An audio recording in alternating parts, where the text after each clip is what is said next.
ओम श्री परमात्मा नमः।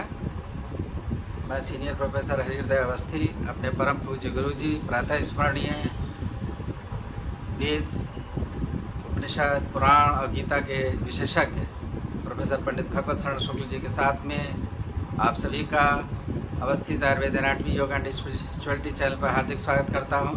गुरु जी हम लोगों को सांख्य कारिका को बहुत ही सरल शब्दों में समझा रहे हैं और आज 23वीं कारिका है जिसमें बुद्धि के ऊपर चर्चा है, तो उसको समझने के लिए हम लोग चलते हैं गुरु जी की ओर। नमोऽस्त्वनन्ताय सहस्रमूर्तये सहस्रपादाक्षिशिरोरुबाहवे सहस्रनाम्ने पुरुषाय शाश्वते सहस्रकोटियुगधारिणे नमः। कृष्णाय वासुदेवाय हरये परमात्मने प्रणतक्लेशनाशाय गोविन्दाय नमो नमः। इस चैनल से संबद्ध सभी विद्वद्गण, सभी जिज्ञासु छात्रवृंद, सहृदय सज्जन वृंद एवं इस चैनल के संस्थापक तथा प्रबंधक आचार्य हरिहृदय अवस्थी जी, आप सभी का सांख्य शास्त्र के इस विचार परंपरा में स्वागत है। अभी तक जो चर्चा हुई है उसके हिसाब से 21वीं कारिका में जो है वह 10वीं कारिका में तद विपरीतम अव्यक्तम से अव्यक्त अर्थात प्रकृति का विशेषण विश्वरूप बताया गया और सत्वम लघु प्रकाशकम लिंगम इत्यादि 13वीं कारिका से जो है और उसके स्वरूप को स्पष्ट किया गया और व्यक्ति भी जो है वो सामान्यतः लक्षित होता है, ऐसे 12वीं कारिका से ये मत शब्द से बताया गया। किंतु इस 23वीं कारिका से जो वर्तमान में विवेक ज्ञान के योगी होने के कारण व्यक्ति विशेष बुद्धि को बताया जा रहा है कि बुद्धि का क्या स्वरूप है, और वो बताया जा रहा है अध्यवसाय इत्यादि कार्य से। अध्यवसायो बुद्धि धर्मो ज्ञानम विराग ऐश्वर्यम सात्विक में तद्रूपम तामसम अस्मात् विपर्यस्तम। जैसा कि पूर्व में बताया गया था, प्रकृति त्रिगुणात्मिका, सत्वात्मिका, राजसात्मिका और तामसात्मिका। सत्व का फल है सुख और रजोगुण का फल है दुख और तमोगुण का फल है मोह। इन विषयों पर चर्चा होगी। तो जो बुद्धि है वही प्रकृति का विकार है, तो जो जिसका विकार होता है उसके मूलभूत गुणों को उदाहरण करता है। जैसे घट है, मिट्टी से बना है, तो मिट्टी के गंध को और बाकी मिट्टी के जो भी उसके गुण हैं, जो स्वरूप है, उसको उदाहरण करता है। ठीक उसी ढंग से यह जो बुद्धि है यह प्रकृति का परिणाम है। तो प्रकृति का परिणाम होने से जैसे प्रकृति त्रिगुणात्मिका है, वैसे बुद्धि भी त्रिगुणात्मिका है। और इस बुद्धि का जो सात्विक स्वरूप है, उस सात्विक स्वरूप में धर्म, ज्ञान, विराग, ऐश्वर्य, ये सब उस सात्विक बुद्धि के धर्म रहते हैं। और इससे विपरीत जो है वो तामस में होता है। तामसम अस्मात् विपर्यस्तम, इसे विपरीत अर्थात अधर्म, अज्ञान, भोग, अनैश्वर्य और तामसम, ये सब चीजें जो है वो जो है तामस बुद्धि में रहे। इसी की व्याख्या करते हुए आचार्य वाचस्पति मिश्र कहते हैं कि अध्यावसाय का तात्पर्य है बुद्धि, क्रिया और क्रियावान की अभेद विवक्षा होने के कारण। अध्यावसाय हुआ क्रिया और क्रियावान हुआ बुद्धि, तो क्रिया और क्रियावान का जो है अभेद विवक्षा होती है। तो इसलिए जो है सर्वो व्यवहारता लोच्य मत्वा अहमत्राधिकता इत्यभिमत्य कर्तव्यम एतन्मया इत्यध्यवस्यति ततश्च प्रवर्तते इति लोक सिद्ध।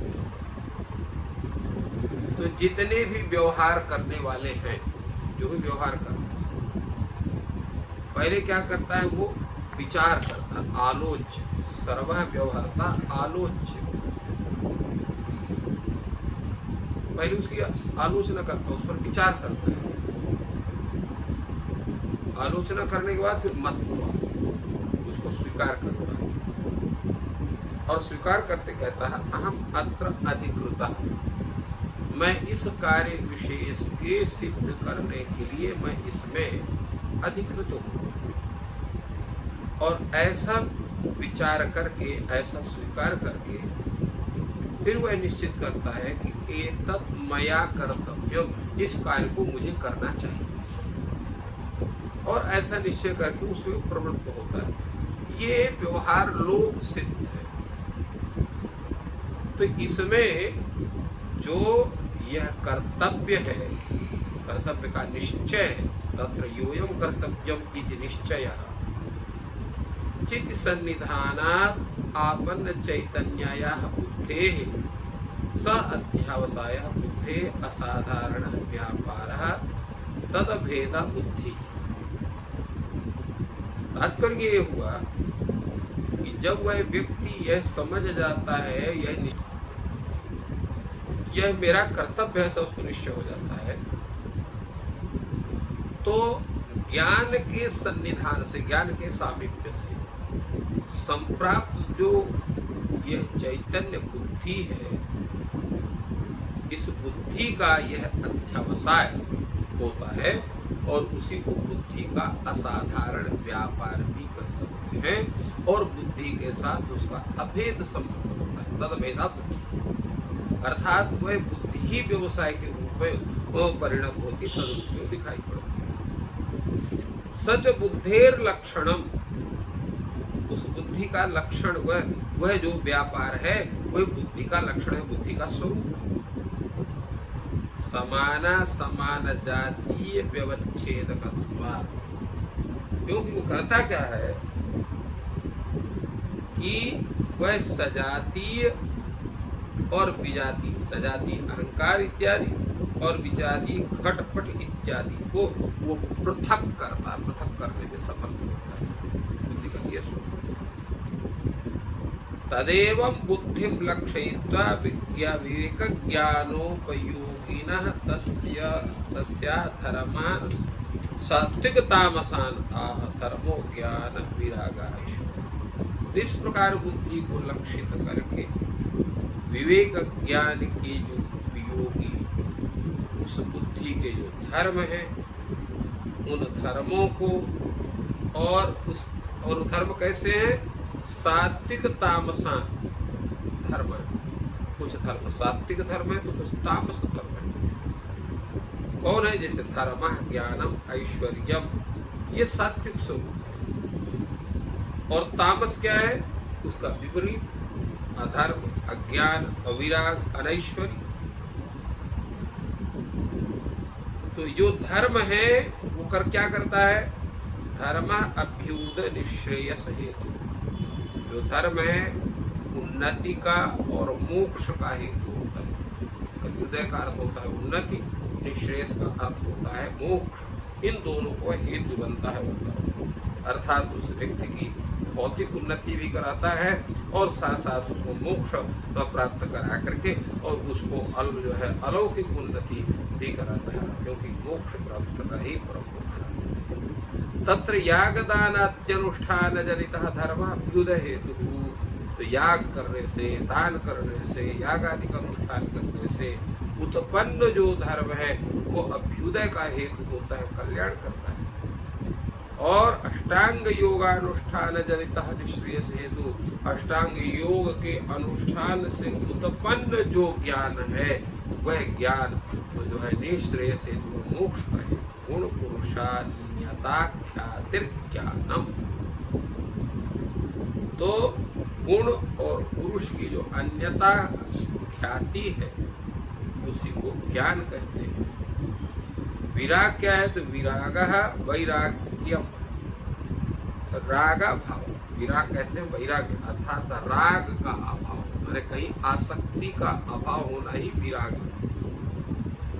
तस्य यतमान संज्ञा, व्यतिरेक संज्ञा, एकेंद्रिय संज्ञा, वशीकार संज्ञा, चतस्र संज्ञा, उस विराग की 4 संज्ञा होती है। यतमान संज्ञा, व्यतिरेक संज्ञा, एकेंद्रिय संज्ञा और वशीकार संज्ञा। अब इन संज्ञाओं का मतलब क्या होता है, क्या तात्पर्य हुआ इनका? जैसे आप कहते हैं इनका जो है कि इसका जो है विराग का यतमान संज्ञा, यतमान संज्ञा का मतलब उसमें व्यक्ति जो है यत्न करता है इस संपूर्ण संसार को छोड़ने का, तो यतमान। व्यतिरेक, व्यतिरेक का सबका उसका अभाव मानता, उसकी स्थिति नहीं होती, उसको चाहते नहीं है। एक इंद्रिय, एक ही इंद्रिय उसको प्रवृत्त करता है, अन्य इंद्रियों का उसमें संबंध नहीं होने देता। और वशीकार, वशीकार शब्द का उनको अपने वश में करता है, किसी भी इंद्रिय के किसी भी विषय में उसको पढ़ने नहीं देता है। तो ये इसके स्वरूप होते हैं।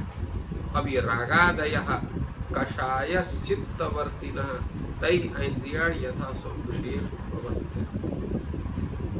जो रागादि क्या है? ये चित्त के मल, कषाया चित्त मलम, रागादि जो है ये कषाया चित्तवर्तिनः, ये चित्त में रहने वाले चित्त के मन के मल हैं, अर्थात ये उनके मल। तैः इंद्रियाणि यथा स्वं विषयेषु प्रवर्तन्ते, और उस मल के कारण ही इंद्रियां अपने अपने विषयों में प्रवृत्त होती हैं।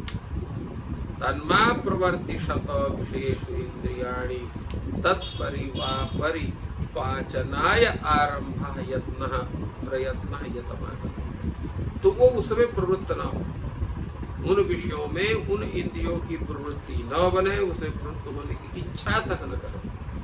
इस प्रकार का जो है तत्परिपाचनाय आरंभ, उनके परिपाचन के लिए जो आरंभ है उस आरंभ को ही प्रयत्न, उस प्रयत्न को हम यतमान संज्ञा प्रयत्न करते हैं। इसी प्रकार परिपाचने चानुष्ठीय माने केचित् कषाया पक्वा पक्षन्ते च केचित् तत्रैवं पूर्वा परिभावे सति वक्ष्यमाणेभ्यः कषायेभ्यः पक्वानां व्यतिरेकेण अवधारणं व्यतिरेक संज्ञा। व्यतिरेक संज्ञा किसकी होती है? उन्होंने कहा वो मल है, अब मल का प्रक्षालन करना है, परंतु प्रक्षालन करने पर भी कुछ जो है शांत हो जाते हैं। केचित् कषाया पक्वा पच्यन्ते च, वो जो है वो शांत हो जाते हैं, कुछ बाद में शांत होते हैं, उस समय शांत नहीं होते। तो इस प्रकार का जो पूर्वा परिभाव है, क्रम है, उसके रहने पर जो भविष्य में समन होने वाले कषाय हैं और जो अभी समन होने वाले कषाय हैं, उन सब का जो है व्यतिरेकेण अवधारणम, उनका सबका जो है पृथक पृथक उनका निश्चय करना ही ये व्यतिरेक संज्ञा एक है। इस प्रकार इन्होंने जो है इसका विचार किया और आगे भी कहते इंद्रिय प्रवृत्त समर्थताया पक्वानाम औत्सुक्य मात्रेण मनसि व्यवस्थापनम एक इंद्रिय संज्ञा। इंद्रियों के प्रवृत्ति का समर्थन न करते, इंद्रियों के प्रवृत्ति के का समर्थन न करते, उनके असमर्थ होने से। पक्वानाम औत्सुक्य मात्रेण मनसी व्यवस्थापनम, जो है इंद्रियों के प्रवृत्ति में समर्थ हो जाने का पक्व अर्थात जो निवृत्त विषय की जो तृष्णा है, तृष्णा के रूप में फिर जो है उनका अवशिष्ट मलों का मन में ही नियत रखना, मन से अलग ना होने देना, यह जो है एक इंद्रिय संज्ञा नामक वैराग्य है। और औत्सुक्य मात्र निवृत्ति उपस्थित दृष्टानुशब्देषु या संज्ञा त्रयात् प्राचीना सा वशीकरण। और कहते हैं कि जो है जो व्यक्ति भोजन पानादि विलेपनादि लौकिक और स्वर्गादि वेदोक्त जो भोग विलास है, उनके सबके जो है उपस्थित रहने पर भी, भले उपस्थित रहे, अत्यंत सुंदर है, सब कुछ सही है, किंतु उनको देख करके उनको प्राप्ति करने की, भोगने की इच्छा आपके अंदर औत्सुक्य मात्र से आप निवृत्त उपस्थितेषु दृष्टानुशब्दिक विषयेषु या संज्ञात्रयात् पराधीना। संज्ञात्रयात् पराधीन का तात्पर्य क्या हुआ कि उसकी उत्सुकता भी न हो, उसमें प्रवृत्ति भी न हो और उसमें उपेक्षा बुद्धि न हो। इसी को कहते हैं वशीकार संज्ञा नामक वो वैराग्य कहलाता है। याम अत्र भगवान पतंजलि वर्णयान चकार, इसीलिए यहाँ पर भगवान पतंजलि ने योग सूत्र में लिखा है दृष्टानुश्रविक विषय विस्तृष्णस्य वशीकार संज्ञा वैराग्यम। वो कहते हैं दृष्टानुश्रविक, जो देखने वाला है, जो पदार्थ है, और जो लौकिक पदार्थ है या जो दृष्ट पदार्थ है, उसके संबंधी जो विषय उसमें वितृष्णा होना, उसके प्रति एक ढंग से घृणा हो जाना, उसकी अनिच्छा हो जाना, यही वशीकार नाम का वैराग्य है, जिसको कहते हैं, जो 4 प्रकार का वैराग्य बताया गया है। सोयम बुद्धि धर्म विरागा, और यह जो है बुद्धि धर्म वैराग्य है, इसको। तो इस तरह से इस पर बड़ा विचार हुआ, और इसका जो श्रेष्ठ विचार है उस पर तो कल चर्चा करेंगे। तो इस प्रकार गुरुजी ने आज बुद्धि के संदर्भ में सांख्य के मत से विचार किया।